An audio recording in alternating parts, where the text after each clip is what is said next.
Black হোলের মহাকর্ষ এত শক্তিশালী যে আলো পর্যন্ত এর ভেতর থেকে বেরোতে পারে না, তাই আমরা এটিকে সরাসরি দেখতে পারি না। ব্ল্যাক হোলের কাছে গেলে সময় ধীরে চলতে থাকে, অর্থাৎ সেখানে 1 ঘন্টা কাটলে পৃথিবীতে প্রায় 10 বছরেরও বেশি সময় পার হয়ে যেতে পারে। এটি বিজ্ঞানের একটি বাস্তব ধারণা, যাকে বলা হয় টাইম ডাইলেশন। ব্ল্যাক হোলের কাছে গেলে গ্রহ, নক্ষত্র, গ্যাস, ধূলিকণা সবকিছুই এর দিকে টেনে নেয় এবং ভিতরে নিয়ে যায়।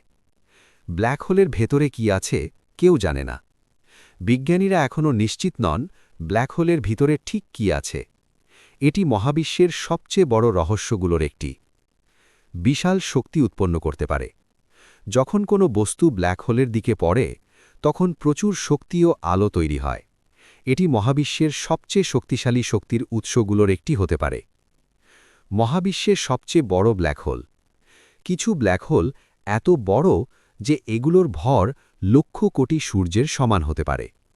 প্রায় প্রতিটি বড় গ্যালাক্সির মাঝখানে একটি বিশাল ব্ল্যাক হোল থাকে।